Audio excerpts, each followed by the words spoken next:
Rosita. Hoy es viernes 19 de abril de 2024 y tenemos en la jornada académica de la tarde-noche un evento muy interesante que es un análisis estratégico del gobierno del señor Belisario Betancur, que nos lo va a compartir el historiador y miembro voluntario de la Fundación Excelencia, Liderazgo y Transformación, Eduardo Patiño Guerrero. Es un tema que cae como anillo al dedo en todos estos análisis que hemos venido haciendo de manera consecutiva con diferentes etapas de la historia de Colombia y lo que es un juicio analítico, académico, no político personal, sino político general, político conceptual, de lo que ha sido el desempeño de cada uno de los gobernantes en Colombia con el fin de que nos formemos la idea clara de cómo es que se ha manejado el país con sus aciertos y desaciertos y cuáles son las responsabilidades que caben a los dirigentes políticos en lo que no se ha hecho por inacción. Eh, Como ya Rosita lo presentó, pues Eduardo Guerrero es una persona muy conocida en el auditorio y que nos ha acompañado ya durante un buen trecho. Pues sin más preámbulos, Eduardo, adelante con su presentación que sabemos que va a ser muy interesante, igual que las anteriores. Buenas noches a todos los integrantes de la sala de Fundación Excelencia, Liderazgo y Transformación, al coronel Villamarín, a Rosita, a todos los internautas que nos escuchan en las redes sociales.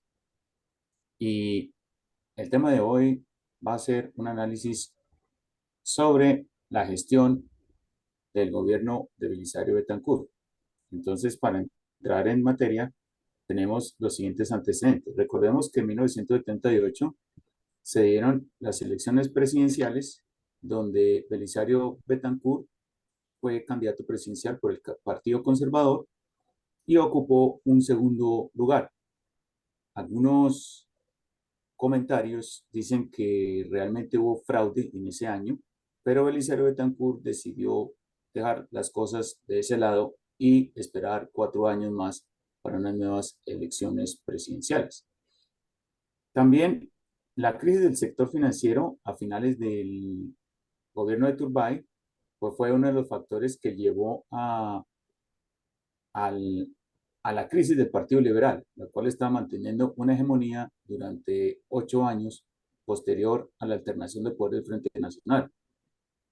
Asimismo, un privilegio del derroche, clientelismo y corrupción que se dio durante la administración Turbay. Recordemos, por ejemplo, los escándalos de Santofimio Motero, cuando fue presidente de la Cámara de Representantes, donde se descubrió que había realizado unos contratos con gente muerta y menores de edad. También en 1979, en noviembre, Luis Carlos Galán, con una generación nueva de líderes del Partido Liberal como Rodrigo Lara Bonilla, Enrique Pardo Parra, crearon el nuevo liberalismo con el apoyo de Carlos Restrepo, donde se dio pues ese cisma del Partido Liberal como consecuencia de lo que estaba pasando al interior del partido. Ahora recordemos que la maquinaria de Turbay, ligada con la maquinaria de López, no permitió que Carlos Restrepo buscara una reelección presidencial alterna, que era lo que permitía la Constitución de 1886 en reformada, y pues en su lugar Alfonso López Miquelsen con la maquinaria de Turbay, pues va o se lanzó para postularse como candidato por el partido a las elecciones de 1982. Y el Partido Conservador, dentro de las tornas del Partido Conservador, en la coalición de Mariano Espina Pérez, que pues, ya había muerto en 1976, con Misael Pastrana, al igual que la coalición de los gomecistas, es decir, los sucesores de Laureano Gómez, encabezados por Álvaro Gómez Hurtados, le dan el apoyo a Belisario Betancur para que sea candidato y representante del Partido Conservador. Entonces esto llevó a las elecciones de 1982, que fueron una de Mitaca y otras presidenciales. En las de Mitaca, o sea, que eran las elecciones para las corporaciones públicas como Senado, Cámara, diputados a la Asamblea, consejos eh, municipales, pues estas elecciones tuvo una amplia ventaja el liberalismo oficial, lo que vislumbraba una existencia de mayoría liberal y el clientelismo seguía siendo un arma política fuerte en esa época. Asimismo, pues ya para las elecciones presidenciales, pues se dieron los siguientes resultados. Primero, Belisario Betancur resultó ganador, donde no solamente representaba al Partido Conservador, sino también había creado un movimiento nacional de coalición por si el Partido Conservador no lo apoyaba. Entonces, este movimiento nacional estuvo integrado por la NAPO, la Democracia Cristiana, asimismo como los belisaristas liberales. Le dio un margen de 3.200.000 votos. En segundo lugar quedó Alfonso López Miquelsen con 2.800.000 votos.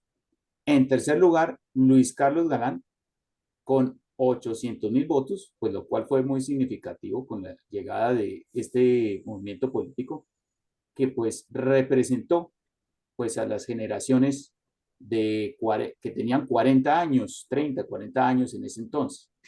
Entonces iba a ser una fuerza determinante dentro de la década de los 80. Y por último, por el Movimiento Obrero Izquierda Revolucionaria, Gerardo Molina con un total de 80.000 votos. Entonces, Belisario Betancur va a gobernar con una oposición liberal en el Congreso. Entonces, miremos cuáles fueron sus metas dentro de su administración que él se planteó a la hora de asumir la posesión presidencial el 7 de agosto de 1982. Primero, buscar una reactivación económica de lo que había pasado con la crisis del sector financiero. Segundo, un control del gasto público, es decir, hacer una política muy contraria a la de derroche presupuestal que había hecho Turbay. La búsqueda de un proceso de paz, a lo cual pues podía ser una contravía del Estatuto de Seguridad de Turbay. Es un fortalecimiento del sistema democrático, afiliar la República de Colombia a los no alineados, resolver los problemas fronterizos con Nicaragua y Venezuela, crear vivienda popular y así como promover la educación a distancia. Dentro de sus primeras gestiones que realizó como mandatario fue la reforma tributaria. Como bien se sabe, por lo general, lo primero que hace un presidente en Colombia es aplicar o proponer una reforma tributaria. Entonces, dentro de la reforma tributaria están los siguientes puntos. El primero, la creación del impuesto al valor agregado IVA, que es de 10%, era establecer un impuesto de 10% de productos al detalle, aunque el IVA ya existía, pero para los productos manufacturados desde 1963. Entonces, se agregó a los productos al detalle, pero no todos los productos grabados, unos cuantos, de la canasta familiar especialmente. Este impuesto al valor agregado también pues, fue propuesto por Enrique Lou Murtra, quien era miembro del nuevo liberalismo y posteriormente llegó a ser ministro de Justicia en tiempos de Virgilio Barco y que, como bien se sabe, fue asesinado en 1991 en plena realización de la Asamblea Nacional Constituyente. También modificar la estructura tributaria en 1974, como rebajar las tarifas de renta, ampliar la base tributaria, controlar la evasión fiscal y evitar la doble tributación, así como fortalecer los fiscos municipales. Crear una amnistía patrimonial, modificar los impuestos de propiedad, descentralización y austeridad en el gasto, así como frenar muchos programas gubernamentales. Crear un régimen de arrendamientos donde se corrigiera el desfase que había entre el costo de los alquileres y el valor de los inmuebles. Entonces, cerrar esa brecha que parecía que en esa época no era muy favorable. También otra de las aspectos dentro de la administración Betancourt fue el de la creación de la vivienda sin cuota inicial, que en teoría sonaba muy bien. Esto para favorecer a personas de bajos recursos, pero como consecuencia de esta reforma de esta propuesta de vivienda sin cuota inicial, lo que resultó fue que muchos usuarios, por no pagar la cuota inicial de un inmueble, resultaron que dejaron de seguir pagando las cuotas y debieron ser desalojados por los bancos después de 24 y 36 meses, porque creyeron que era vivienda gratis. Entonces, esto se prestó para confusiones y posterior al gobierno de Betancourt fue totalmente, totalmente eliminado. De todas formas, Roberto Junguito dijo lo siguiente, pues que quien fue ministro de Hacienda en tiempos de Belisario Betancourt y luego fue ministro de Hacienda en tiempos de Álvaro Uribe Vélez, dijo lo siguiente, que fue el gestor de los acuerdos con el Fondo Monetario Internacional y también con los bancos multilaterales y comerciales que permitieron a Colombia restablecer el acceso a los mercados internacionales de capitales, es decir, a las bolsas de valores del mundo y evitar una gran crisis cambiaria. Entonces, eso es lo que se le debe a Belisario Betancourt, que pudo salvar la situación económica de la época, pero también tuvo muchos reveses. Es decir, esa política económica de Belisario Betancourt, la cual vamos a ver, tiene cierta ambigüedad. Bueno, miremos aquí, según dicen los analistas, gracias a la reforma fiscal, pues el Producto Interno Bruto del país, perdón, tuvo un cierto crecimiento. Desde 1982 hasta 1986, va a comenzar con una cifra del 1.1%.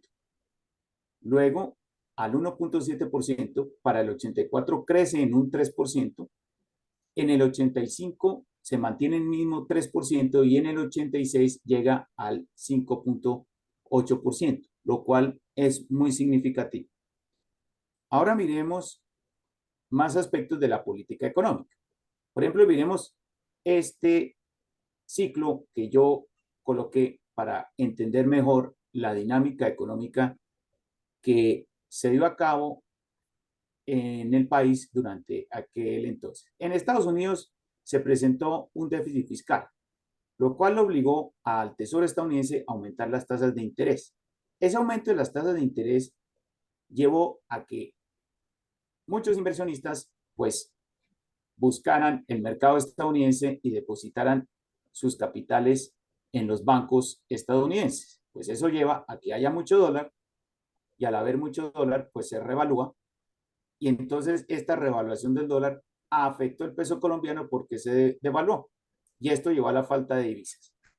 Esta falta de divisas llevó a que la administración Betancourt cerrara las importaciones para poder proteger la industria nacional y de la misma manera solventar esa, esa reducción que había dentro de las exportaciones también. Entonces, se aplicaron las medidas arancelarias, pero estas medidas arancelarias y cierre de importaciones afectaron dentro de la economía interna del país a aquellos sectores que requerían de materias primas. Asimismo, Belisario Betancourt sustentó el modelo de la sustitución de importaciones para proteger la industria nacional. En 1983 hay una pequeña recuperación. Belisario Betancourt, de igual manera, revaluó la tasa de cambio con el propósito de reducir la inflación. Y esto llevó, por la revaluación de la tasa de cambio, acordemos que una revaluación beneficia las importaciones, pero perjudica las exportaciones. Claro que una revaluación ayuda a detener la inflación. Entonces esto llevó a lo que llamaron los analistas económicos de la época la crisis cambiaria, lo cual afectó el sector externo de la economía, es decir, el sector exportador. Y esto llevó a que Belisario Betancourt tuviera que buscar créditos externos. Y estos créditos externos fue lo que llevó a que el país, pues, ya estuviera supeditado de los condicionamientos del Fondo Monetario Internacional, por lo que hay una traslación de una política de autonomía, la cual pretendía Belisario Betancur llegar, siguiendo más o menos los postulados de Alfonso López Miquelsen, desde el punto de vista económico, una traslación a una política de subordinación, porque tienen que seguir los preceptos del Fondo Monetario, el cual vamos a ver más adelante.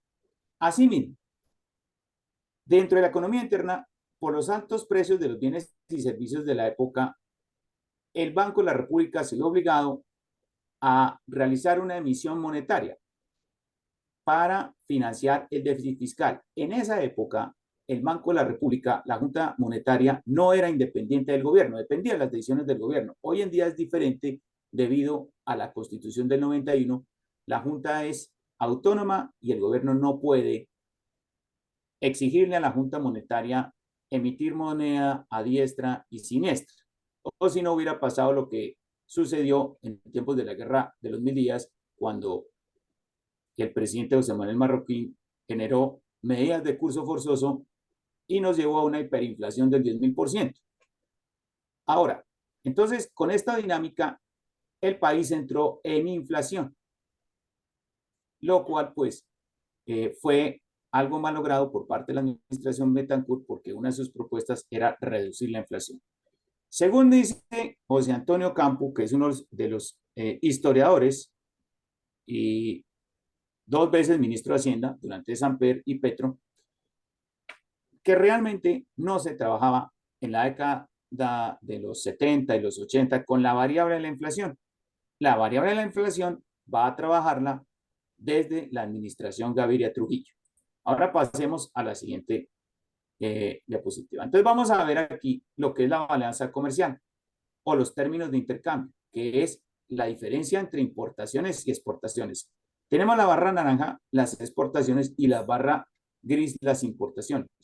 Y la diferencia, que es la barra amarilla, la balanza.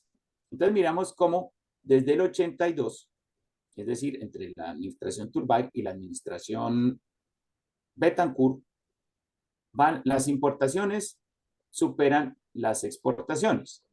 Y esto se va a reducir en el 83, se sigue reduciendo en el 84, en el 85 ya las exportaciones ya están igualando a las importaciones, y ya para el 86, entre la administración Betancourt y Virgilio Barco, las exportaciones superan a las importaciones. Entonces, este también fue un logro importante de la administración Betancourt, que logró que las exportaciones pudieran recuperarse, pero fue de una forma lenta, porque para 1985 volvió otro proceso recesivo. Entonces vamos a mirar más aspectos de esta política económica que se llamó, según los historiadores económicos, la recesión prolongada. Entonces, vamos a partir del sector de la crisis del sector financiero 82-83. Entonces, Belisario Betancur le va a dar un tratamiento diferente a cada problema, según el exministro de Hacienda, Guillermo Perry Rubio, quien escribió un artículo en la Nueva Historia de Colombia sobre esta situación. Entonces, posterior a que Belisario le diera tratamiento a cada problema, pues evitó la propagación de la crisis, mas no impidió que esto tuviera efectos nocivos en la confianza en los ahorradores. Y esto llevó a la crisis de confianza, y esta crisis de confianza propició la fuga de capitales al exterior.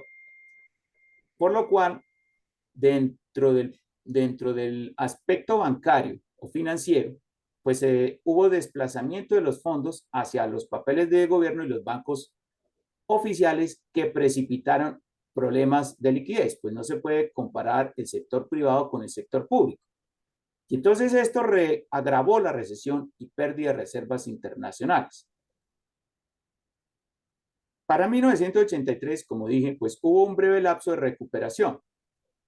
Hubo una disminución de los precios industriales por reducción de la demanda, y los sectores como la minería y la construcción impulsaron el crecimiento de la economía de ese entonces.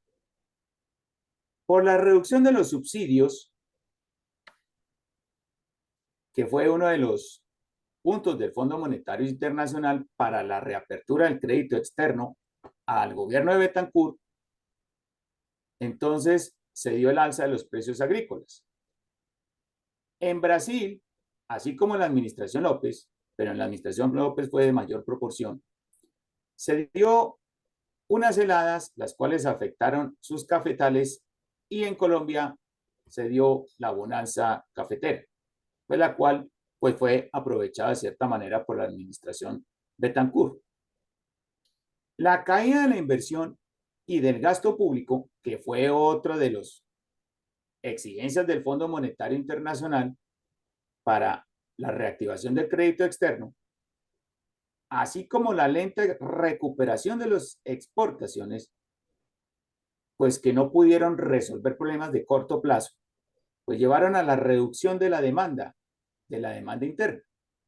Y entonces, esto llevó a que en 1985 retornara la recesión en el país. Ahora miremos también, Betancourt también, para estimular a los empresarios, ordenó la disminución de los salarios reales. Y esto llevó a que pues se diera por la disminución de los salarios una reducción en la demanda interna, lo cual llevó a que pues no hubiera producción, y al no haber producción, pues los empresarios tuvieron que hacer recortes de nómina en sus empresas, lo cual llevó a un desempleo del 14%, una cifra pues que es crítica para la época. Asimismo, pues esto llevó a que se hubiera una baja en los ingresos de los colombianos. Ahora miremos el Plan Nacional de Desarrollo, que llamaron el Cambio con Equidad, y cuáles fueron sus consecuencias. Entonces, el Plan Nacional de Desarrollo tenía 3 puntos. El primero, la reactivación económica. El segundo, la consolidación del desarrollo. Y el tercero, el reordenamiento del cambio social. Entonces, dentro de la reactivación económica se buscaba priorizar el sector de la construcción para impulsar la economía, generar empleo, desarrollo y consumo. En la consolidación del desarrollo, reordenar y democratizar el sector financiero, realizar una reforma del régimen fiscal, cual ya lo vimos, estimular y proteger al trabajador, y promover una educación técnica para las poblaciones vulnerables. Dentro del ordenamiento del cambio social, se buscaba superar la pobreza extrema, mejorar la calidad de vida de los colombianos, promover el bienestar del campesinado, desarrollo regional equitativo y participación de la comunidad para el cambio social. Las consecuencias fueron las siguientes, pues que este plan se centró más en la activación económica y concentración del desarrollo. El cambio social fue relegado en segundo plano porque solamente se vio progreso en el acceso a la vivienda y en la seguridad social. Asimismo, el plan quedó marginado por la política y por los condicionamientos del Fondo Monetario Internacional, el Banco Mundial y la banca privada internacional. ¿Cómo fueron? Reducir el gasto público, diferente a la filosofía de Belisario Betancourt, que buscaba un aumento del gasto para reactivar la economía. También reducir la inversión pública, lo cual pues contrario a los postulados de Belisario Betancourt, que también buscaba aumentar la inversión pública en tiempos de coyuntura pues para generar empleo y aumentar la carga tributaria.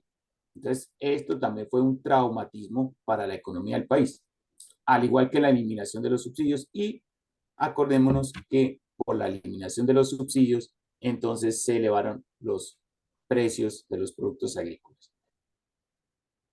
Ahora miremos las políticas internas y las obras públicas que desarrolló Belisario Betancourt. Acordémonos que para octubre de 1982, posterior a que García Márquez hubiera ganado el Nobel de Literatura, el presidente Betancourt declaró que el Estado colombiano declinaría su postulación como sede del Mundial de Fútbol de 1986 por las altas exigencias de la FIFA. Es decir, por ejemplo, el Estado colombiano solo recibiría 5% de las regalías. Buscaban dotar mejor a los estadios con unas exigencias muy altas, muy onerosas para el país, así como una interconexión de redes de carreteras automovilísticas y ferroviarias, en el cual el gobierno de la época consideró pues que no estaban en capacidad de ello. Y entonces, pues Belisario Betancur en una locución presidencial dijo que no se iba a prestar al juego de la FIFA y más bien decidió destinar esos dineros a salud y educación. También se aprobó la elección popular de alcaldes autorizada por el Congreso de la República. Esta propuesta fue hecha por Luis Carlos Galán Sarmiento cuando estaba de senador por el departamento de Cundinamarca como miembro del nuevo liberalismo, y asimismo, pues por los asuntos de orden público que se dieron, que vamos a ver más adelante, tuvo que declarar el estado de sitio. Entonces no necesitó en muchos casos pasar por el Congreso o pedirle permiso al Congreso para que ciertos decretos le fueran aprobados. Por la situación económica, pues aplicó decretos de emergencia económica. En su gobierno se dieron las ejecuciones de las obras de la represa del Guavio y el metro de Medellín, las cuales pues ya fueron concluidas. También se dio la exploración y explotación de los yacimientos petroleros, especialmente de Cravo Norte, en la cual dio según estimados, $1.000.000 de barriles diarios. Esto en concesión con la empresa Occidental Petroleum Corporation. Y según dicen, las utilidades de Ecopetrol en ese entonces eran de 822 millones de pesos. En materia educativa, promovió el programa de alfabetización Camina, así como la creación de la universidad a distancia. Esto fue una forma de ampliar la cobertura educativa. En este periodo, Belisario Betancur pues firmó por decreto la ley de los días festivos que se pasaran a los lunes, lo que se conoce como la ley Emiliani, la cual fue hecha por un senador de apellido Emiliani, que fue el que propuso dicha ley para promover el turismo interno. También se dieron los primeros pasos para la activación de la exportación de carbón en el Cerrejón Norte, la apertura del oleoducto Caño Limón Coveñas, la apertura de los canales regionales de televisión, los cuales los primeros fueron Teleantioquia y Telecaribe. Recordemos que ya posterior a estos dos canales regionales, con el paso del tiempo, pues se fueron creando nuevos canales regionales. También se inauguró el aeropuerto Río Negro, Antioquia, el José María Córdoba, que es un aeropuerto internacional. En política exterior tenemos los siguientes aspectos. Como ya habíamos visto, la creación del grupo de contadora, el grupo multilateral creado por Colombia e integrado por 4 países, Colombia, Venezuela, México y Panamá, con el objetivo de buscar un proceso de paz en Centroamérica y que le permitiera a Colombia generar una influencia en el proceso de paz interno que aspiraba el presidente Betancur. Ingresó el Estado colombiano a los no alineados en la cumbre de Nueva Delhi de 1983. También los mandatarios estadounidenses, Ronald Reagan de Estados Unidos en 1982, François Mitterrand de Francia en 1985 y su santidad Juan Pablo II del Estado Vaticano visitaron nuestro país. Y en la cumbre de Cartagena de 1985 propuso que cada nación resolviera la deuda individualmente con los organismos acreedores de crédito, debido a que en esa época se buscaba solucionar el problema de la deuda externa. Varios países de América Latina afrontaron problemas de devaluación y por ende de hiperinflación. Afortunadamente Colombia no pasó por ese proceso porque siempre ha tenido un buen manejo de la política monetaria. Colombia ha sido un país muy moderado en materia monetaria. Y proponían crear un bloque entre los países deudores para negociar con los organismos acreedores de crédito, lo cual el presidente Betancourt se negó y propuso, como dije, que cada nación resolviera de manera individual con aquellos organismos acreedores. Entonces, esto fue una medida acertada por parte de Betancourt en esta materia de deuda monetaria. Ahora miremos en orden público, que es uno de los temas más candentes dentro de la administración Betancourt, lo que pasó en ese entonces. Para el Ejército Nacional hubo una reestructuración donde se...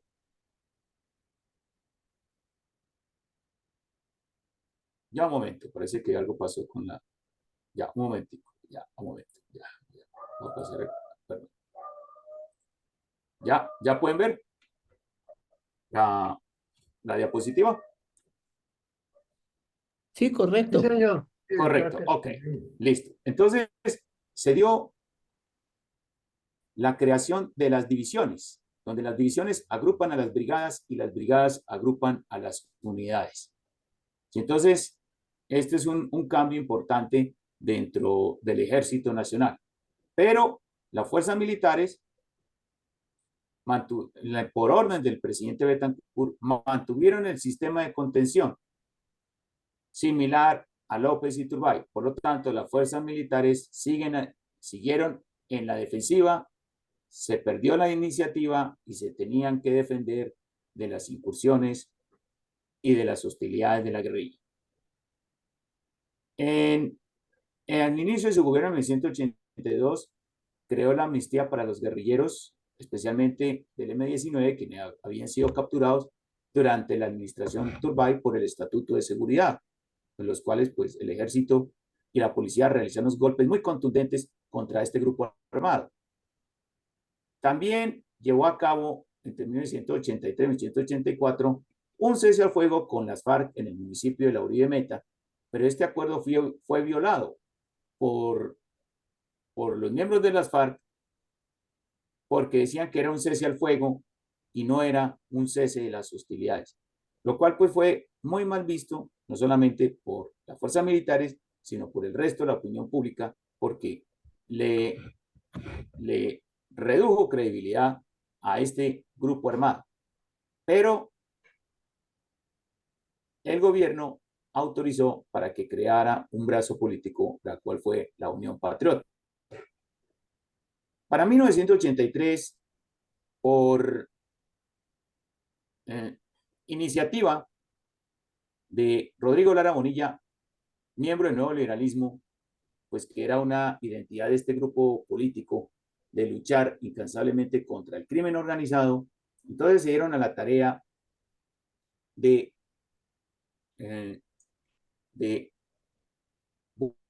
buscar pistas clandestinas de aterrizaje, laboratorios clandestinos de droga y también cultivos ilícitos para reducir el poder de los narcotraficantes que se estaban inmiscuyendo en las instituciones del país y en la sociedad colombiana. Entonces, Rodrigo Lara Bonilla con el coronel Jaime Ramírez Gómez llevaron a cabo la operación Aerococa, donde se destruyó el laboratorio de Tranquilandia. Asimismo, Rodrigo Lara Bonilla denunció a Pablo Escobar como el principal capo del cartel de Medellín. Y esto le costaría la vida el 30 de abril de 1984 porque fue asesinado por orden del propio Pablo Escobar, que por las denuncias de Lara Bonilla tuvo que retirarse del Congreso de la República, quien había sido pues nombrado suplente a la Cámara de Representantes. Esto llevó a que Belisario Betancur tuviera que firmar la extradición por vía administrativa. Y un miembro más del nuevo liberalismo, Enrique Parejo, siguió su legado y mantuvo la extradición contra narcotraficantes del cartel de Medellín, así como el cartel de Cali.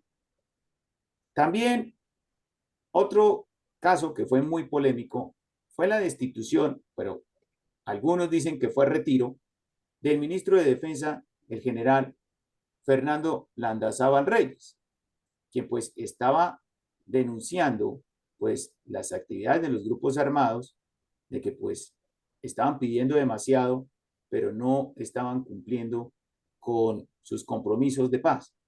Entonces, como tengo entendido que como Belisario Betancur había hecho una reunión con el M-19, miembros del M-19, sin haberle consultado al ministro de Defensa, el general Fernando Landazábal, y entonces esto llevó a que el general Landazábal protestara. Algunas fuentes dicen que como reacción Belisario Betancur lo destituyó, otros dicen que el general Landazábal pidió su retiro. Posterior a dejar la cartera del Ministerio de Defensa, el general Landazábal pasó a ser embajador de Colombia de Países Bajos. También se aumentaron los crímenes del movimiento Muerte a Secuestradores creado por el cartel de Medellín debido a que habían secuestrado a Marta Nieves Ochoa, hija del clan Ochoa o de Fabio Ochoa, Fabio Ochoa padre, y pues sus hijos se habían inmiscuido en el cartel de Medellín, el negocio de las drogas, y este secuestro llevó a que se formara este grupo criminal que buscara a los amnistiados del M-19 y muchos de ellos fueron asesinados. También se expandieron los grupos de autodefensa, como en el Magdalena Medio, y por su propia cuenta y riesgo asesinaron a miembros de la UP, con el cual en esta administración, junto con la administración Barco, se polarizó el conflicto interno armado, porque ya los grupos de autodefensa, que en esa época eran autorizados por ley, ya tomaron la justicia por su mano y pues el conflicto se radicalizó desafortunadamente.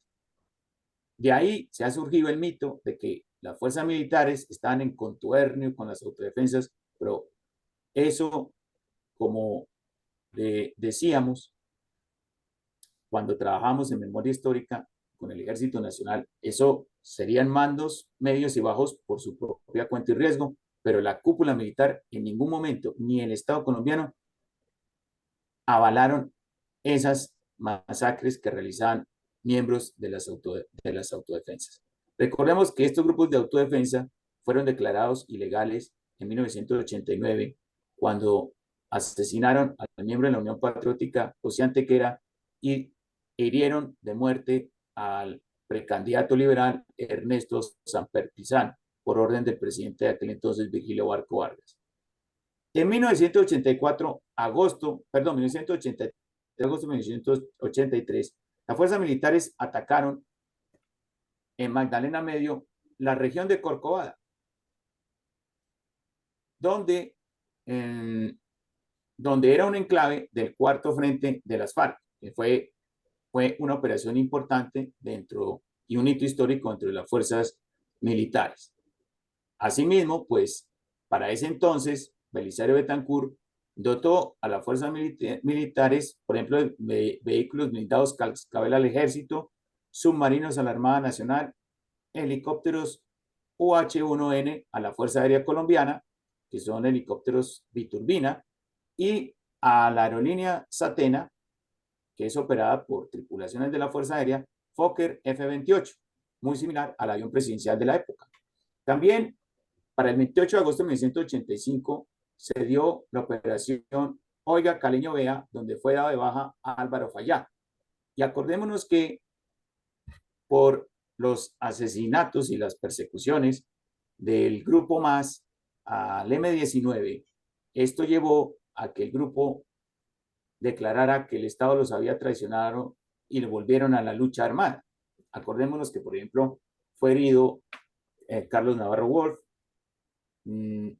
también pues otros líderes amnistiados. Se fue la lista. Otros líderes amnistiados. Tengo entendido que también pues dieron de baja a Carlos Toledo Plata en Bucaramanga. Y entonces toda esta situación los llevó nuevamente a buscar un pacto con el cartel de Medellín para dejar esa guerra que tenían y más bien buscar un enemigo común que era el Estado Nacional. Y entonces esto los llevó a que el M-19 buscara que el cartel de Medellín lo patrocinara para la toma del Palacio de Justicia que se llevó a cabo el 6 y 7 de noviembre de 1985.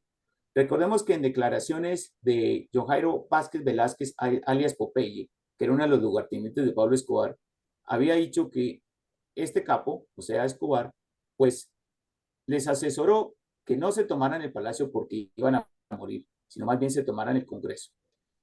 En la toma del Palacio de Justicia, que fue liderada por Andrés Almarales, buscaron un juicio político al presidente Belisario Betancur y que se apareciera en el Palacio de Justicia. Ellos habían tomado una gran cantidad de magistrados en calidad de rehenes, pero las fuerzas militares entre el 6 y 7 de noviembre llevaron a cabo la tarea de retomar el palacio, lo cual logró con éxito, pero desafortunadamente murieron varios magistrados rehenes, solo unos cuantos lograron escapar y también murieron todos los secuestradores. Hay un mito sobre la retorno que dicen que las fuerzas militares fueron culpables de la masacre, que propiciaron el incendio del palacio, que hubo exceso de fuerza al introducir los vehículos blindados. Aquí hay muchos mitos en torno a eso.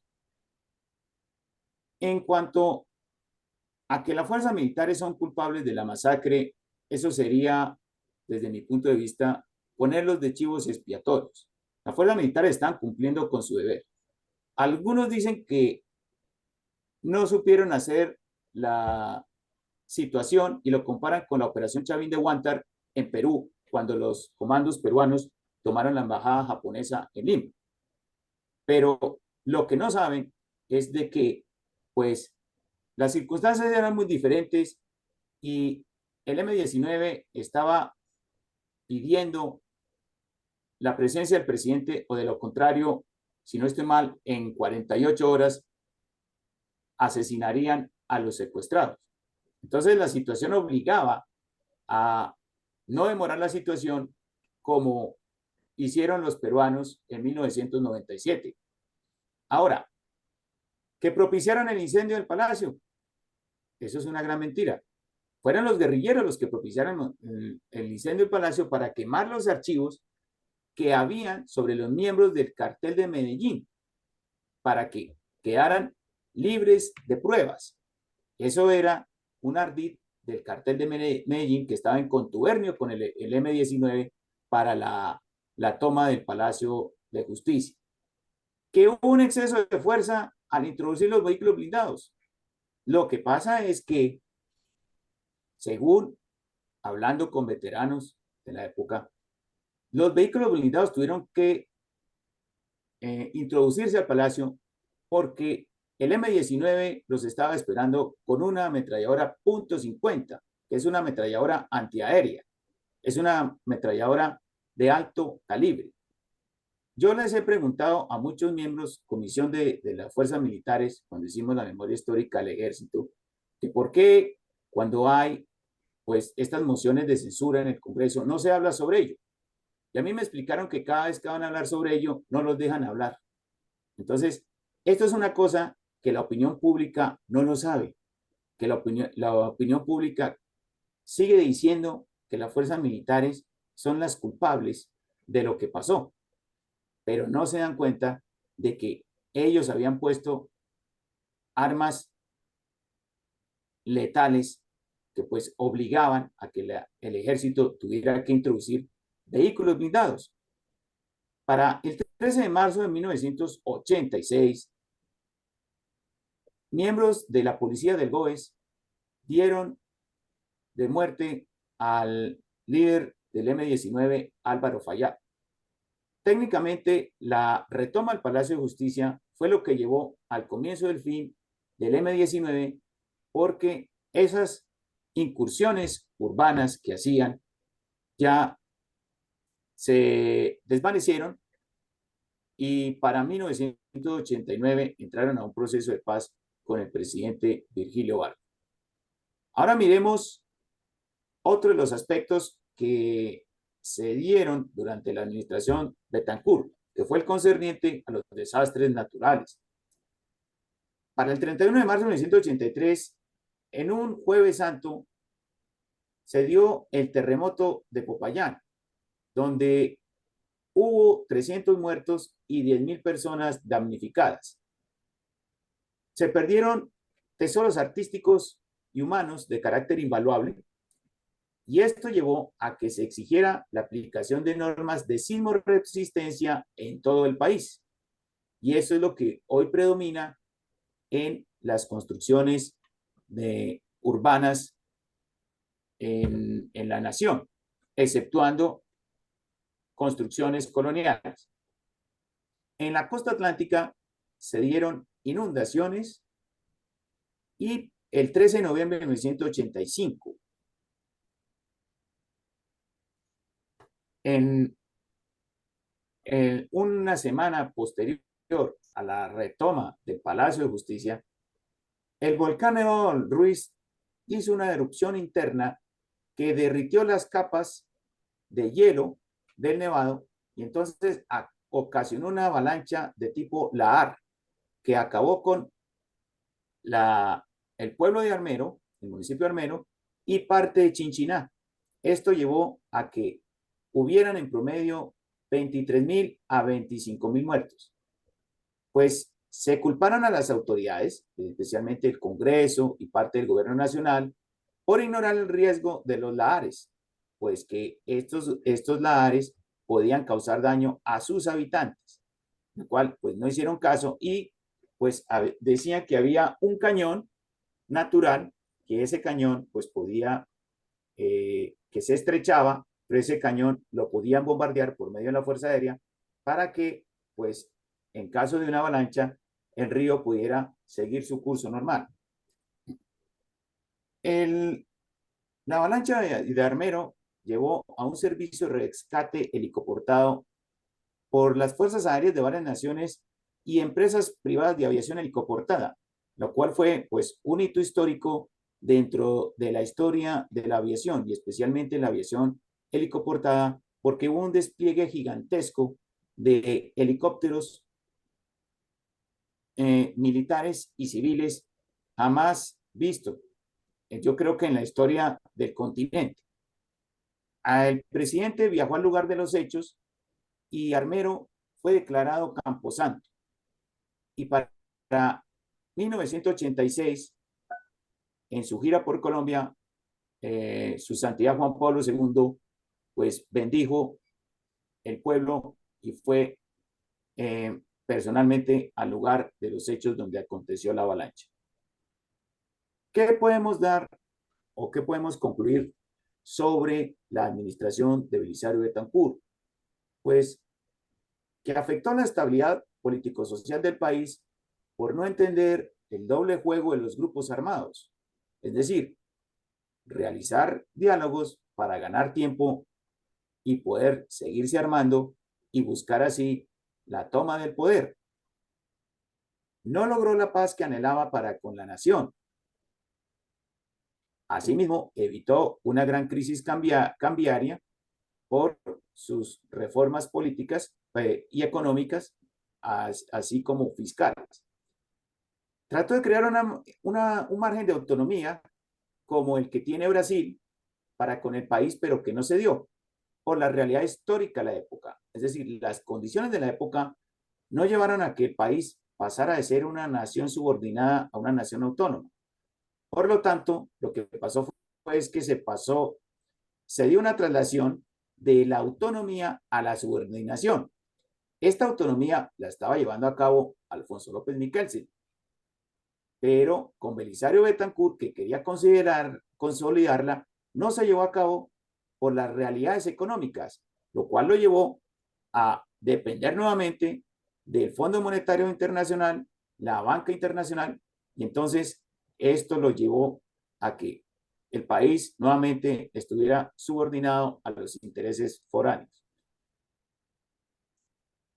De igual forma fue consecuente con sus políticas de austeridad, pues lo cual es significativo porque lo que hizo fue contravenir las políticas de derroche de su antecesor, Julio César Turbay, y fue el último presidente en practicar la paridad de los cargos burocráticos, lo cual es la extensión del Frente Nacional. Entonces podemos decir que, que dentro del Frente Nacional en sí, el último presidente fue Belisario Betancourt Cuartas. Hasta aquí concluyo y escucho sus comentarios y preguntas. Muchas gracias. Muchas gracias, Eduardo. Excelente presentación. Creo que más de uno hemos evocado parte de nuestra vida, parte de nuestra historia dentro de el complejo gobierno de Belisario Betancourt. Vamos entonces con las preguntas. Les ruego el favor, pues primero las damas. Entonces vamos a darle la palabra a la ingeniero Rosita y se alista, por favor, Yolanda Acevedo. Bueno, muchísimas gracias. Eh, realmente para mí fue una época muy difícil porque en el comienzo de ese periodo fue la muerte de mi esposo, el general López Vargas. Y yo tenía dos niños muy pequeños a los cuales tuve que dedicarle todo el tiempo. Sin embargo, veo en esta presentación excelente que ha hecho Eduardo, que da la apariencia de que fue un muy buen gobierno y personalmente en lo poco que le pude poner de atención, no me pareció que así fuera y realmente ahí empezaron todos los problemas casi que de obligación de indultos y de negociaciones con los terroristas, narcotraficantes y guerrilleros en general, que verdaderamente nunca he estado de acuerdo en que se negocie de esa manera con delincuentes. Entonces, me pregunto, Eduardo, ¿en qué forma podemos ver esas dificultades que realmente se presentaron en el gobierno de Betancourt Cuartas con esa flexibilidad y esa permisividad con los grupos delincuentes? Muchas gracias. Correcto, Rosita. En primer lugar, pues saludarte y en segundo lugar, una muy buena pregunta. Bueno, tenemos que también ver una cuestión, los antecedentes de la biografía de Belisario Betancourt. Acordémonos que Belisario Betancourt hizo parte de la Asamblea Constituyente que llevó a cabo el general Rojas Pinilla como presidente. Él fue un opositor de Rojas Pinilla y 14 veces fue detenido durante las sesiones de la Constituyente o denunciando al gobierno de Rojas Pinilla, pues porque era un opositor acérrimo al gobierno del general Rojas Pinilla. Entonces, uno también tiene que ver que es que Belisario Betancourt tuvo una política antimilitarista y en las entrevistas que yo le he escuchado, decía que pues que cuando él llegó a la presidencia, pues había una, una persecución militar a los grupos armados. Entonces él dijo que pues que esto no podía seguir así. Entonces él tenía una filosofía muy diferente, pues por ejemplo de Turbay con el Estatuto de Seguridad. Entonces él trató como de sustituir esa política. Pues para mí fue un error, aunque pues tengo entendido que la Corte Suprema en tiempos de Turbay había declarado inexequible el Estatuto de Seguridad. Pero vislumbraba que Belisario, pues, iba a proceder con un civilismo mal interpretado, porque lo que hizo fue, pues, poner a las fuerzas militares en un segundo plano para la solución de conflictos. Y pues esta situación, pues, llevó a que como todo como se sabe, pues los grupos armados, pues crecieron los frentes de las FARC, del ELN, el M-19 también pues realizó muchas incursiones y aunque pues corrió con muy mala suerte, el M-19, pues técnicamente la toma del Palacio de Justicia fue el comienzo del fin de ellos, que es pues, lo que dicen los analistas estudiosos del conflicto interno.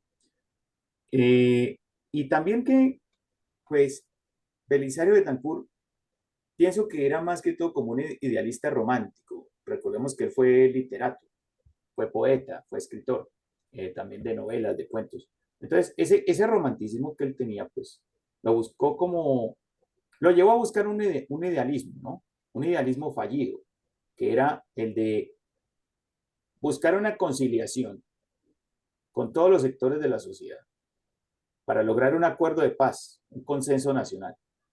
Pero eso no se logró porque nunca entendió la mentalidad de los grupos armados, que era el de aprovechar los diálogos de paz para poder ganar tiempo y así lograr la toma del poder. Eso hace parte de la combinación de todas las formas de lucha que han estado persiguiendo y es un dogma filosófico que han mantenido a lo largo del tiempo. Gracias, Eduardo. Eh, Preguntas concretas, respuestas concretas. Yolanda, por favor, adelante. No, yo solamente quiero decir que estoy de acuerdo con lo que acaba de decir el doctor Patiño, que si finalmente yo siempre pensé que Belisario Betancur fue un romántico fuera de época. De resto no tengo preguntas para hacer. Muchas gracias. Gracias, Yolanda.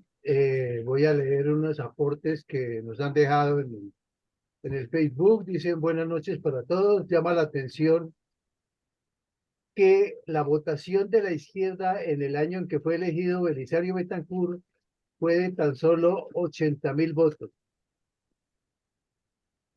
Digno de análisis. Por otro lado, dicen buenas noches, felicitaciones a Eduardo por su excelente academia. La apertura de los préstamos como el Fondo Monetario Internacional y otros organismos permitió al gobierno de Belisario Betancur hacer préstamos. Para la época, al parecer, el Fondo Monetario Internacional no tenía mayor control en el sentido de verificar que el dinero prestado se invirtiera para lo cual había sido solicitado. Por eso, los gobiernos en Latinoamérica se endeudaron sin control, lo que condujo a las crisis de hiperinflación en los siguientes años de la región. Existen señalamientos en el sentido que dentro de los préstamos adquiridos por Belisario Betancur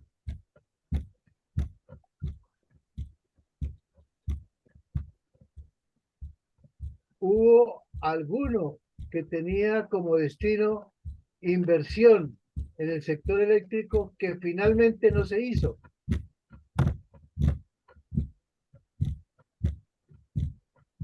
Eduardo, ¿tienes un...? Correcto. Sí, coronel, dígame, lo escucho. Perdón, vuelvo a leer la pregunta. ¿Existen señalamientos en el sentido que dentro de los préstamos adquiridos por Belisario Betancur hubo alguno que tenía como destino inversión en el sector eléctrico que finalmente no se hizo y el dinero fue invertido de manera diferente? La no inversión de este préstamo en el sector eléctrico condujo a la crisis del sector de gobierno en el gobierno de Gaviria. ¿Qué tan cierta es esta afirmación? Bueno, no sé qué tan cierta sea esta afirmación, pero lo que sí se sabe es que durante la administración de Betancourt se llevaron a cabo los proyectos para la creación de la represa del Guavio, pues la cual terminó en tiempos de la administración Gaviria. Y recordemos que la, la, la generación de la represa del Guavio pues sopesó la crisis energética de 1992-1993 que tuvo que afrontar el presidente Gaviria y que a, pues abarcó todo el país. Ahora, pues dicen que la causa principal de la crisis energética de aquel entonces fue un fenómeno del Niño, un verano prolongado que secó los embalses y también las represas hidroeléctricas. Que ahora pues estamos ya mejor preparados. Pero para ese entonces todo parece indicar que también hubo corrupción durante el desarrollo y la construcción de la represa del Guavio. Todo parece indicar que hubo también corrupción ahí.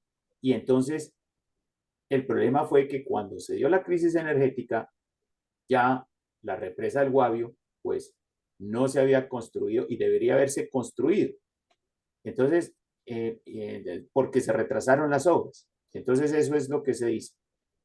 Pues acordémonos que pues, fue declarado culpable Fabio Puyo, quien fue un historiador, que era uno de los encargados de la administración de la represa del Guavio, y entonces él fue declarado culpable por lo que había pasado de la represa del Guavio, y recordemos que pues él terminó fugándose del país. En estos momentos pues buscado por la justicia, pero él se encuentra refugiado, si no estoy mal, en Alemania, donde pues, parece que no hay ley de extradición entre Colombia y Alemania. De todas formas, sí, la cuestión de Guavio empezó con Betancourt, es decir, la construcción de la represa del Guavio. Y acordémonos también que, pues, en una de las causas también por la cual no se construyó el Metro de Bogotá fue por eso, la construcción de la represa del Guavio, porque los bogotanos están aportando de su bolsillo también para la construcción de la represa del Guavio. Sería un doble costo, porque en la década de los 80 había un proyecto para la construcción del Metro de Bogotá.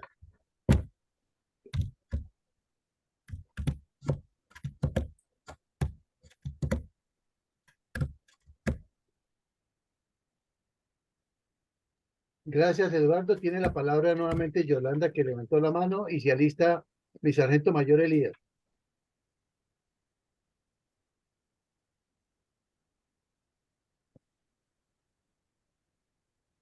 Yolanda. Sí, quería recordar que de una manera chistosa que frente a ese fenómeno del Niño que fue bastante prolongado en esa época, quiso y dijo que había que bombardear las nubes. No sé si ustedes se acuerdan de eso. Me acabo de acordar. Gracias. Gracias. Correcto, Yolanda. Sí, yo me acuerdo de ese suceso. Fue precisamente la administración Betancourt en el año 1983. Resulta que pues también hubo un fenómeno del Niño prolongado y se estaban reduciendo el nivel de los embalses, especialmente para suministro de agua. Y entonces hubo un pequeño racionamiento de agua en 1983 durante la administración Betancourt. Me parece que el alcalde de Bogotá era Julio César Sánchez, si no estoy mal. Y entonces llegó la propuesta de un científico estadounidense que pues tenía una especie como de cápsulas que se disparaban desde un avión a unas nubes para que las nubes pues pudieran generar lluvia. Y este proyecto pues fue aprobado por el gobierno y se aplicó en la sabana de Bogotá. Yo me acuerdo de eso muy bien. Lo que pasó pues que pues tal vez ya no es muy renombrado, pero sí se realizó. Gracias, Eduardo. Mi sargento mayor Elías, y se alista mi coronel González. Gracias, mi coronel, buenas noches. Doctor Eduardo, cordial saludo y gracias por su conferencia. Interesante. Gracias, doctor Sargento Elías. Mi comentario es el siguiente, pues, yo pienso que la historia es un poquito injusta con Belisario, porque a pesar de, como lo han dicho reiteradamente, él era un lírico, un visionario, eh, una persona pues que miraba la política desde otro ángulo, aunque él le cabía el país en la cabeza porque había hecho toda la carrera política desde el principio, desde juez municipal hasta presidente de la República, haciendo todo el recorrido.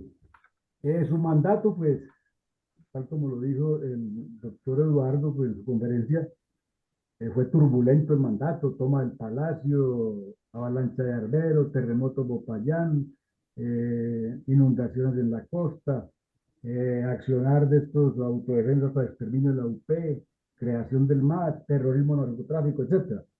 Sin embargo, pues intentó la paz como lo han hecho todos los presidentes. Él lo intentó con el M-19. Como cosas positivas, este programa de vivienda sin cuota inicial fue exitoso, con todas las fallas que pueda presentar y las cosas, pero fue exitoso en su momento. La educación a distancia, también aún sobrevive la UNAD, que es una universidad que en este momento es muy importante y ha hecho un gran aporte a la educación del país. Esto de que no logró la paz, ningún presidente lo ha logrado. Y este comentario también me dejó como reflexionando. Afectó la estabilidad político-social del país por no entender el doble juego de los grupos armados. Yo me pregunto, ¿qué presidente ha entendido el doble juego o el triple juego de los grupos armados? Creo que ninguno. Gracias, doctor Eduardo. Sargento, a usted muchas gracias por sus comentarios muy complementarios, claro que sí. Yo pienso que dentro de los mandatarios colombianos, el que ha entendido el doble juego de los grupos armados ha sido Álvaro Uribe Vélez, pues sin llegarlo a elogiar, ¿no? Pero sí él entendía muy bien esa lógica, porque varias veces él decía, por ejemplo, en entrevistas radiales, por ejemplo, al asesor de paz de Andrés Pastrana, que creo que fue Víctor de Ricardo, le decía en la campaña presidencial de 2002 que la guerrilla estaba en la fase de Mao, estaban a punto de tomarse el poder. Y entonces tenía una oratoria muy interesante porque se veía que Uribe conocía pues del conflicto interno. Asimismo, acordémonos que pues varias intervenciones presidenciales siempre decía Uribe de que la guerrilla estaba aplicando la combinación de todas las formas de lucha. Entonces se notaba que era una persona que estaba estudiando, había estudiado a la guerrilla por dentro y había estudiado pues el discurso y el concepto ideológico de los grupos guerrilleros de extrema izquierda. Entonces yo veo que Álvaro Uribe sí él es el que ha entendido ese doble juego de los grupos armados. Y pues yo veo que, pues sincera apologista de Uribe, no es que Uribe sea un belicista de raca mandaca, como dicen, un belicista de tiempo completo, sino que es una persona que sabe en qué momento pues se puede buscar un proceso de paz real con estos grupos hasta tanto no estén debilitados, que fue lo que tal vez Juan Manuel Santos no entendió, porque los consideró que estaban muy debilitados, sí lo estaban, pero había que, desde mi punto de vista, esperar un tiempo más para que ya estuvieran más debilitados y así el Estado pudiera tener una mayor ventaja sobre ellos a la hora de ir a una mesa de negociación. Gracias, Eduardo. Tiene la palabra mi coronel González y se alista mi coronel Carvajal. Gracias, mi coronel. Eduardo, ¿puedes ampliarnos un poco esta dualidad que yo encuentro en el pensamiento y en el gobierno de Belisario Betancur? Que pues él tuvo una educación bastante humanística, filosófica, muy idealista, tanto que lo aproxima a ideas socialistas.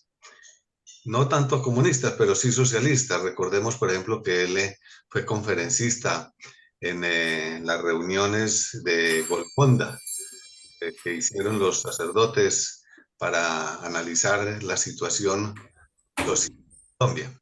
Pero al mismo tiempo también era atrevido, un poco innovador, pues aunque le salieron mal los asuntos del manejo del orden público, pero inició sus reuniones en secreto en España con los grupos insurgentes. Y lógicamente de eso, pues ya después vinieron las intenciones de crear la Unión Patriótica, y, en fin, también, pero en otros campos también como el económico, que él fue promotor del Metro de Medellín, apoyó pues ideológicamente el Metro de Medellín. Y también en ese tiempo se instaló Sofasa en Envigado, la ensambladora de vehículos francesa. Y también apoyó a las empresas públicas de Medellín en, en el proyecto de Guatapé. De tal manera que, por un lado, lo vemos innovador, modernista, hasta capitalista, y por el otro lado, un poco tendiente al socialismo. ¿Cómo se podría explicar eso, Eduardo? Sí, gracias, coronel. No, muy interesante sus datos muy complementarios de este objeto de estudio. Sí, pues yo veo que Belisario tenía un enfoque demócrata cristiano y asimismo un enfoque socialdemócrata. Pues yo lo que veo es eso, él era como los socialdemócratas, los demócratas cristianos, pues están a favor del capitalismo, pero ellos buscan a través de la riqueza distribuirla un poco para realizar obras de interés social, obras sociales. Yo veo que ese es más o menos el enfoque que tenía Belisario Betancourt y que también era un hombre del antiestablecimiento dentro del Partido Conservador. Él fue como un batallador dentro del Partido Conservador, llevaba como la contraria, era el anti-establishment y casi que no le acepta a Laureano Gómez participar en el periódico El Siglo, cuando Laureano Gómez era presidente, pues lo nombró subdirector, que bueno, que fue algo muy importante para él. Y que también recordemos que él en la constituyente que realizó Laureano Gómez y después Rojas Pinilla, estuvo siempre al lado de Laureano Gómez y siempre estuvo en contra de las posturas de Rojas Pinilla. Y entonces uno ve que él tiene una formación, es decir, demócrata cristiana, socialdemócrata, antimilitarista, de un antiestablecimiento conservador, pero al mismo tiempo buscando ser como un ordenador de las masas y a través de obras sociales, pues calmar los ánimos de la población civil, resolverle sus necesidades básicas, que eso pues también le valió muchos réditos políticos. Sin embargo, él cometió un error porque yo me acuerdo que en 1985 realizaron unas soluciones de vivienda en La Guajira para las comunidades indígenas, me parece que fue la etnia Guayú, pero resulta que no las aceptaron porque eran unas construcciones que no eran de las costumbres de los indígenas. Eran construcciones hechas a una usanza occidental. Entonces no hicieron las bohíos que están acostumbrados los grupos indígenas y entonces ahí hubo un error muy grande por ejemplo, en materia de vivienda social. Pero siempre trató de buscar resolver las necesidades de la gente más vulnerable. Y acordémonos que él fue de un estrato muy humilde. Fue de un hijo, él era, si no esté mal, hijo de un obrero, nació en una vereda de Amagá, eran 22 hermanos y vivieron siempre en condiciones muy, muy precarias. Entonces, pues yo creo que esa experiencia de vida fue lo que lo llevó también a buscar eso, ese acercamiento con los estratos bajos, resolverle las necesidades. Y yo creo que él veía que a través de eso no se necesitaba buscar una lucha armada. o defender al Estado de la lucha armada de los grupos alzados en armas. Pero yo creo que ese fue uno de sus errores filosóficos, porque él no se dio cuenta de que todos estos grupos armados son muy deterministas en buscar la toma del poder mediante la lucha armada. Gracias, Eduardo. Vamos a leer un par de aportes que salieron en el Facebook antes de darle la palabra a mi coronel. Dice mi coronel Betancourt, los otros presidentes también entendieron el doble juego de las guerrillas, pero jugaron para el lado de esos grupos. Y hay una nota que dice que respetuosamente me permito hacer una precisión a un lapsus. El apoyo a la Armada fue la compra de las 4 corbetas. La adquisición de los primeros submarinos fueron hechas en gobierno de Misael Pastrana y Alfonso López. Ah, ok. Ok, correcto. Muchas gracias. Gracias, Eduardo. Por favor, los 2 minuticos para mi coronel Carvajal.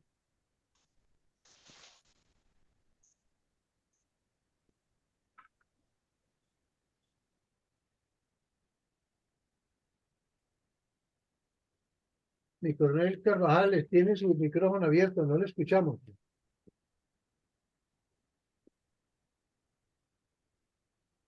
Bueno, mientras que soluciona su problema. Ah, ya, ahí está, hágale. Ahí. Sí, señor, hágale. Gracias. No, antes de hacer la pregunta, quisiera hacer una precisión y es que el alto mando militar de la época siempre fue consciente y era un mando preparado de lo que es la subversión en Colombia, cuyo objetivo siempre ha sido la toma violenta del poder. En eso el general Lanzada era un profesor muy estudioso del comunismo y era muy consciente del dominio de las guerrillas comunistas, no solamente para Colombia, sino para toda Latinoamérica. La pregunta que le voy a hacer a Eduardo Patiño es si el objetivo de las guerrillas comunistas en Colombia siempre ha sido la toma violenta del poder. ¿Usted no cree que Belisario Betancourt se equivocó totalmente al hablar de paz con esta subversión? Coronel, me place saludarlo y muy interesante la pregunta. Claro, yo pienso que sí se equivocó. Se equivocó porque Belisario Betancourt, por más buenas intenciones que tuviera para con el país, en buscar un proceso de paz, no tuvo en cuenta el componente militar, no tuvo en cuenta a las fuerzas militares como instrumento de alta política. Y entonces, pues eso le costó y lo pagó caro en su administración, porque las guerrillas aprovecharon esa situación para ganar tiempo y poder armarse y buscar esa toma del poder que han pretendido. Por ejemplo, las FARC con sus conferencias que tienen programas de largo plazo, es decir, que en tal año se debían tomar el poder. Y el resto de grupos, el ELN, el EPL, el M19 también tenía un proyecto para la toma del poder. Entonces pues, y acordémonos que en ese entonces, me olvidó hablarlo, se creó la Coordinadora Guerrillera Simón Bolívar, que eso lo estamos viendo en la memoria histórica aún no contada. Y entonces, pues, esa época fue muy compleja, al punto que llegaron a armar un bloque llamado Coordinadora Guerrillera Simón Bolívar, que pues no les funcionó, pero yo creo que no le funcionó en parte también por la eficacia de las fuerzas militares, que aunque en esa época estaban Sí. a la contención. Siga, coronel. Bueno, yo para terminar. Bueno, gracias, Eduardo. Gracias, mi coronel Carvajal. Tiene la palabra mi coronel Pachón. Gracias, don Eugenio. Muchas gracias, don Eduardo Patiño, por la información de el arriero de Amagá, como era conocido también. Pues la verdad que fue un mandato tormentoso por las dificultades en los desastres naturales resaltados hace también un instante por uno de los participantes en esta audiencia. Pero quería, don Eduardo, ahí para que revise sus antecedentes, porque me parece que hay dos fechas que pronto pueden estar equivocadas. El caso de agosto 28 del 85, la operación Calibea, tal vez, muerte de Álvaro Fayad. Y sin embargo aparece también Correcto. en su información la muerte de Álvaro Fayad el 13 de marzo del 86. Ah, ya, Entonces, de ya. pronto es una equivocación por Creo que ahí, me como se equivoqué. dice. Sí, es Bueno, decir, la solamente operación, eso. Gracias, don correcto. Eduardo. La operación Oiga Calibea fue cuando dieron de baja a Iván Marino Ospina. Iván Marino Ospina. Esa fue la operación que realizó el ejército y la policía en Cali. Y para 1986, en marzo del 86, dieron de baja a Álvaro Fayad por miembros del GOES, de la policía del GOES, que es el elemento, es un cuerpo élite de la policía muy importante. Sí, eso fue coronel, sí señor. Gracias. Bueno, existe una anécdota relatada aquí por Henry que dice que cuando la presentaron los estudios para le presentaron los estudios para el metro de Bogotá, le parecieron tan buenos que se los llevó para Medellín. Es una parte del anecdotario de la historia de Colombia y del gobierno del Belisario Betancur. Gracias, Henry. Tiene la palabra entonces Víctor Coronel Saldaña. Buenas noches, mi coronel Alarcón, y muchas gracias al historiador Eduardo Patiño. Preguntas ninguna. Solamente tengo que alinearme casi con todos los que me han precedido en el sentido de que, especialmente la doctora Rosita, que el gobierno de Belisario Betancur fue laxo y débil con los terroristas del M-19 y el orden público fue un desastre. De lo que no se puede evitar, como lo natural, pues no digo nada, porque aunque también hubo descuido, ¿no? Del gobierno local y regional. Tengo, a ver si estoy equivocado, con relación no a lo que dijo el historiador, pero que pienso que lo aceptó, sino le dijo mi coronel González en el sentido del metro de Medellín. Yo estaba convencido, y si estoy equivocado, pues agradezco, porque aquí se viene a aprender, que fue idea de Manuel Mejía Vallejo y otros, este fue el escritor, pues el de la Casa de las Dos Palmas, y otros personajes de Antioquia que le propusieron al presidente López realizar el metro de Medellín. ¿Por qué lo digo? Porque en algunas tertulias que yo asistía con con el escritor Manuel Mejía Vallejo, él en una de las tertulias nos dijo que él había insinuado al presidente López que adelantara el proyecto del metro de Medellín, y esa fue la razón por la cual después lo construyeron.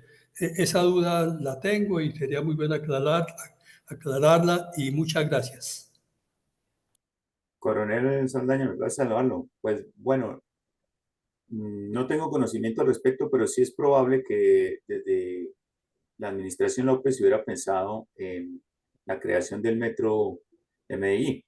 Claro que pues las obras empezaron a ejecutarse desde la administración Betancur, y yo me acuerdo que decían que para 1989 ya estaría listo el metro, pero el metro se atrasó y fue en 1994, que ya en tiempos de César Gaviria, donde ya se terminaron las obras. Y pues, como bien se sabe, es el primer metro de la historia del país. Ya pues ahora Bogotá está construyendo el suyo, por fortuna, y esperamos que otras ciudades también tengan metro, debido a la Gracias, congestión vial que se está formando en el país. gracias Gracias, Eduardo. historiador. Mi coronel Carvajal, adelante por favor. Gracias. No, quería insistir en algo y es que, bueno, ya Eduardo Patiño reconoce que Belisario Betancur se equivocó al abrirle las puertas de los diálogos a estos grupos subversivos cuyos objetivos para ellos nunca han sido la paz, sino la toma del poder violento por las armas. Quería acotar lo siguiente, el señor general García, o un militar estudioso de lo que es el comunismo y de lo que es el riesgo para América Latina, de lo que son los grupos guerrilleros, de lo que es la subversión, fue el señor general Landazábal. Quisiera preguntarle su concepto sobre el retiro de Eduardo Patiño desde el punto de vista político. ¿Considera también que fue un craso error del presidente Belisario Betancur retirar a tan ministro, a tan eminente ministro, sobre todo desde el punto de vista de su preparación para poder asesorar a un gobierno en estos temas de la subversión? Coronel Carvajal, claro que sí, claro que sí. Para mí fue un error muy grave por parte de Belisario Betancur haber o destituido o retirado al general Andazábal, debido a que pues él tenía una gran preparación y él conocía la dinámica de los grupos guerrilleros. E incluso él escribió manuales de los pasos a seguir de la guerrilla para la toma del poder. E incluso pues él sabía muy bien de estrategia de contrainsurgencia. Él era uno de los más preparados para precisamente poder enfrentar a los grupos guerrilleros, y a mí me parece que Belisario Betancur cometió un error muy grave en torno a eso. Y es que, como digo, es que si ustedes miran la biografía de Belisario Betancur todo parece indicar que era antimilitarista, porque él desafió a Rojas Pinilla durante la constituyente, que, que volvió a crear Rojas Pinilla. Y pues él decía que el legítimo presidente era Laureano Gómez, cuando era miembro de la constituyente, que él formó un grupo llamado el Escuadrón Suicida y fue detenido varias veces, y pues uno se da cuenta que pues no había como una empatía de Belisario Betancur hacia el estamento militar. Y yo pienso que eso lo marcó para la presidencia. Y eso fue lo que lo llevó a tener ese roce fuerte con, con el general Landazábal. Yo pienso que Gracias, sí, fue un error. gracias Eduardo, No, mi coronel Carvajal, gracias. Mi sargento mayor Elías, ¿tiene alguna otra aporte, intervención? Sí, gracias, mi coronel. Un aporte final.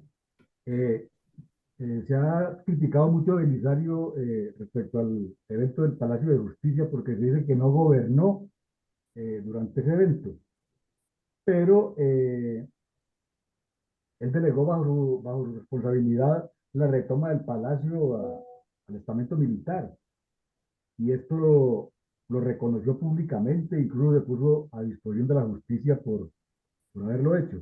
¿Qué comentario le merece al respecto, doctor Eduardo? Sargento Elías, no, pues sí, claro, claro, él se sometió a la justicia y él se declaró responsable de lo que pasó en el Palacio de Justicia, los hechos del Palacio de Justicia.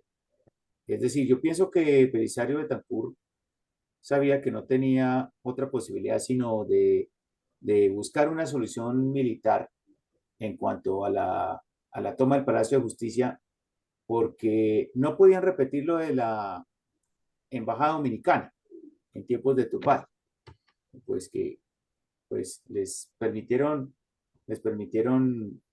pues darles dinero, pues les permitieron llevarlos en avión hasta La Habana junto con los rehenes.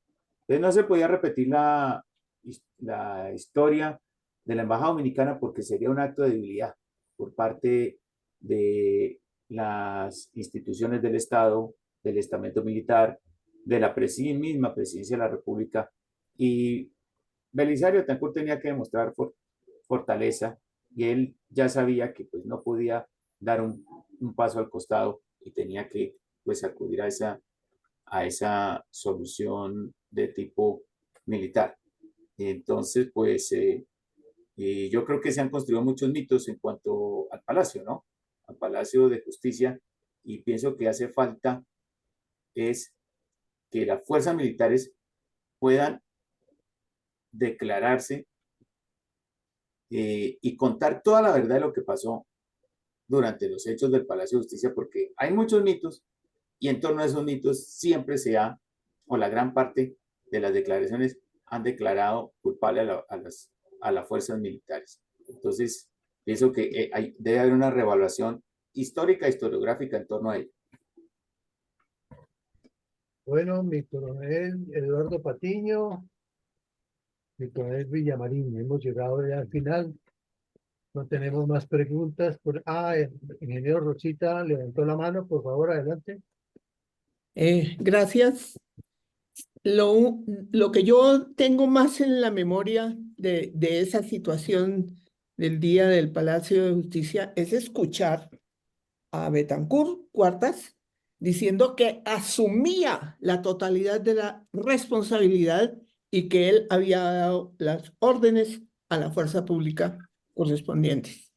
Y sin embargo, los que terminaron como malos de la película justamente fue la fuerza pública. Y todavía está eso históricamente sin resolver y todavía personas como mi general Arias Cabrales en semejante situación tan absurda. Entonces, Eduardo, ¿por qué nunca mencionaste que este señor asumió la responsabilidad de lo que pasó allá y sin embargo figura como el gran señor?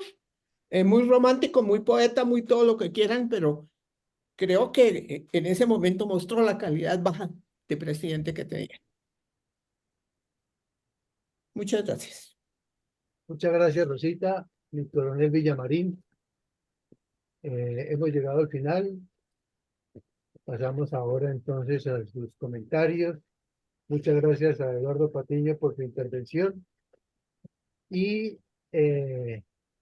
excelente conferencia. Vamos a la parte pertinente con nuestro presidente, mi coronel Villamarín. Adelante, por favor. Bueno, gracias, mi coronel. Muy amable. Igualmente, Eduardo, muchas gracias por compartirnos el espacio y su análisis histórico de este señor Belisario Betancur, que tiene tantos críticos como elogiosos que lo tratan de rescatar de la historia de lo que fue su muy discreto, muy pobre gobierno frente a la realidad del país. Pero pues la historia es esa, no es el único, para fortuna de él, pero para infortunio de Colombia es la constante. Como él hubo otros personajes en la historia que fueron gobernantes porque les tocó, porque las circunstancias fueron así, pero no trascendieron en la historia para bien del país, sino por el contrario, sus acciones siempre serán blanco de muchos cuestionamientos y la historia tiene esa condición que se analiza en un momento, un hecho, y pasan 2 o 3 periodos, o décadas, o 2 lustros, o 5 años, o una década, etcétera, e inmediatamente surgen por la misma dinámica de los acontecimientos nuevos elementos de comparación y nos damos cuenta que esos personajes que en algún momento fueron elogiados por sus propios propagandistas o por sus propios panegiristas, terminan siendo ídolos con pies de barro o figuras cuyas ejecutorias le hicieron más mal que bien al país. El señor Belisario Betancur le tocó una época muy compleja, pero si hacemos un juicio con lo hasta ahora visto, fue inferior al reto histórico que tenía. Fue demasiado ambicioso para lo que él creía. Ese deseo fantasioso del señor Petro de hacer una paz total fue con Belisario Betancur que inició a tomar forma, porque comenzó a negociar de la peor manera que puede hacer, y es haciendo cumplir un viejo adagio muy popular entre el campesino colombiano que dice que quien demuestra el hambre no come, no come en el banquete. Y él entró mostrando el hambre de que quería ser premio Nobel de Paz y que creía haber descubierto que el agua mojaba y que el aire era muy importante para el vuelo de los aviones. Entonces llegó ofreciéndoles a los bandidos sin ninguna negociación, sin ningún acercamiento organizado, ni sin ningún plan estratégico, sin ni siquiera tener una comisión de asesores con la cual hubiera montado un plan. Llegó ofreciéndoles de una vez de entrada amnistía, y al punto que pronto produjo la ley 35 del 82, que le perdonaba todos los pecados a los antecesores. Aprovechó o lo aprovecharon los estadounidenses, que son muy hábiles en política exterior, por medio de sus organismos de extensión, que es del Departamento de Estado, que son las embajadas y la Central de Inteligencia. Lo aprovecharon y le ofrecieron que se hiciera la figura visible de contadora para la paz en Centroamérica. Y él, pensando en el Premio Nobel de Paz, no en Colombia, hizo, y luego Andrés Pastrana repitió el mismo libreto porque creyó que eso era muy efectivo. Entonces ahí falló él. Nos decía Eduardo que hubo un problema económico, y sí lo hubo. En todo el sector oficial se sintió muchísimo en la parte salarial el- los efectos de las decisiones del señor Belisario Betancur.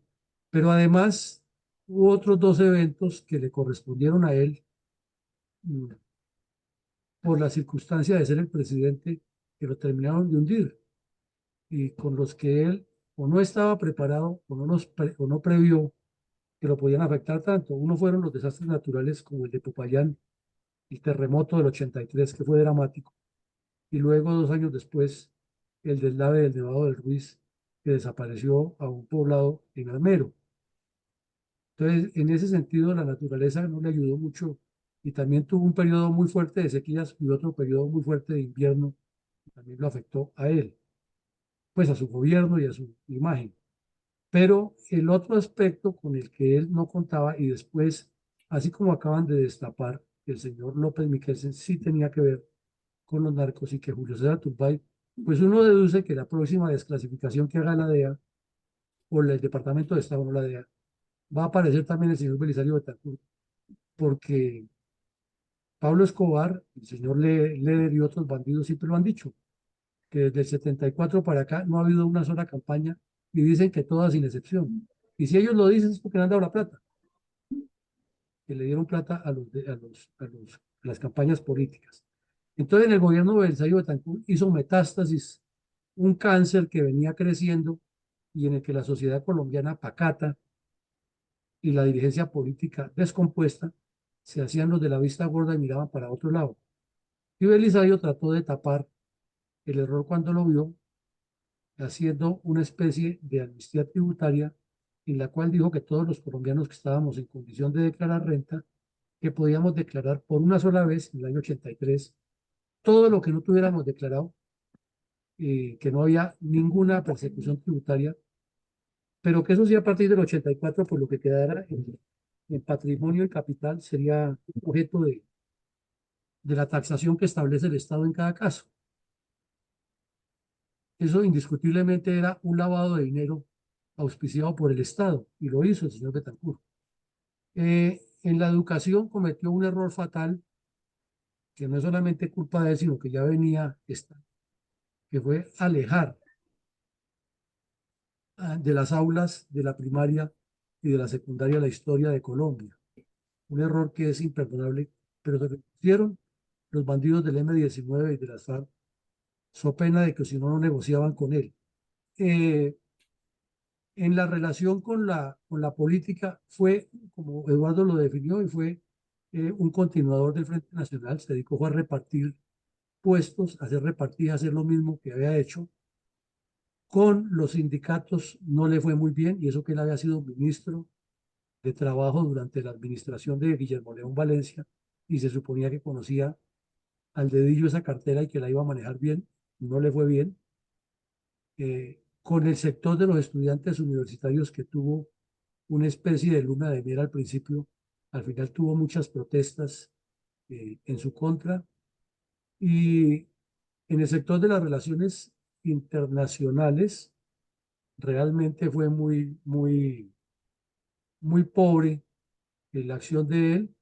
Envió al canciller Ramírez Ocampo a que negociara el tratado con Honduras para determinar los límites, y Nicaragua casi que le dice que se bajara los pantalones porque le iban a dar correa y chanclete en las nalgas por atreverse con Nicaragua, y Nicaragua sacó una ley nacional mediante la cual le duplicó los impuestos a cualquier producto colombiano que entrara allá, y publicaron nuevamente el documento de que San Andrés y Providencia eran de allá, y el señor Betancourt se quedó totalmente callado, no fue capaz, porque él andaba detrás del cuento de la paz, y entonces no le convenía discutir con Nicaragua porque se le dañaba su premio Nobel de Paz, así Colombia perdiera soberanía y perdiera eh, autonomía, y tampoco tuvo ni siquiera el carácter de ir a la OEA, por medio de su embajador, y decir que Nicaragua estaba violando los tratados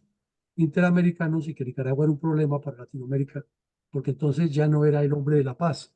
Igual que lo que está haciendo Petro, metiendo la nariz por allá en el Medio Oriente, hablando de los crímenes contra los palestinos, y estamos absolutamente seguros que Petro no tiene ni la menor idea de cuál es el problema tan complejo que hay allá.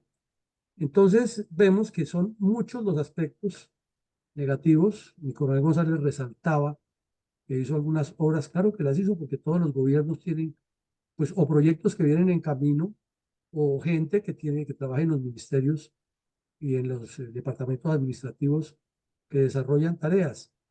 Eh, Se le abona en nombre de la democracia al señor Betancourt, que fue el primero, claro, impulsado por la FARC, pero por lo menos lo hizo, de que la elección de gobernadores y alcaldes debía ser popular, y en eso sí estamos absolutamente de acuerdo. Eso es un error que traía la Constitución del 91 y se inició a corregir en el gobierno de Belisario Betancourt.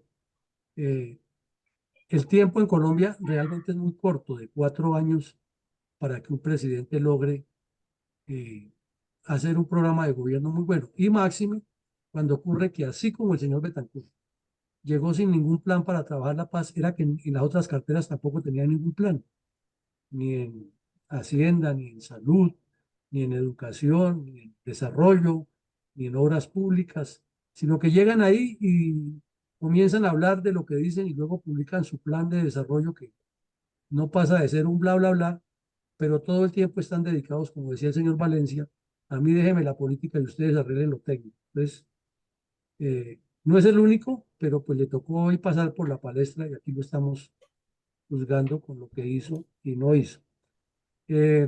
Fue como una especie de sándwich, el señor Betancourt, entre la mano dura de Turbay, como ya lo vimos hace 8 días, y el advenimiento de un señor completamente separado de la realidad nacional, que fue el señor Vigilio Barco, y uno no entiende cómo en un canal como Caracol se atreven a presentarlo como el gran transformador de Colombia, cuando, si uno mira los hechos, durante sus gobiernos ocurrieron cosas letales, comenzando porque el narcotráfico puso el país en jaque, y eso ya es suficiente para demostrar que su gobierno fue de una ineptitud total.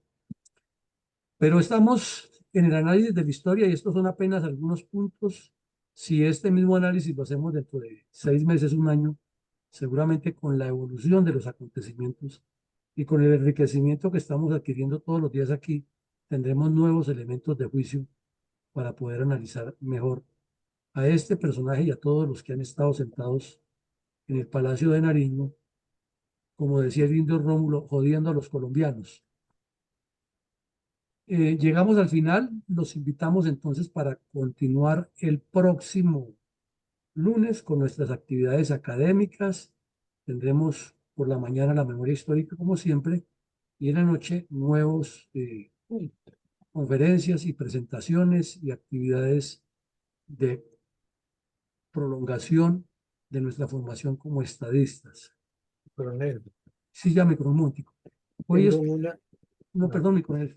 No, hoy estuve hablando con el general Zapatero una cantidad de temas de todo esto de la reserva, y pues él tiene la misma preocupación que lo que tenemos todos aquí, es cómo construir un movimiento, pero no con el cuento de que reunión de asociaciones y que de ahí sacamos los líderes de esas asociaciones y que luego el país entero va a votar por nosotros, porque eso sí se llama estar completamente desenfocados y fuera de la situación. Entonces, la invitación nuevamente, insistamos, la fundación tiene la página web y ya dijimos aquí cómo se hace. Copiar los links y decirles, para participar en política hay que tener en cuenta esto, esto y esto, pero ante todo, organización, estructura y no hablar solamente de candidatos o soltar todas las ideas así de lo que vamos a hacer sin ninguna organización porque se desnaturaliza y se desconfigura como los computadores. Entonces, les deseamos a todos un feliz fin de semana y adelante, mi comunidad.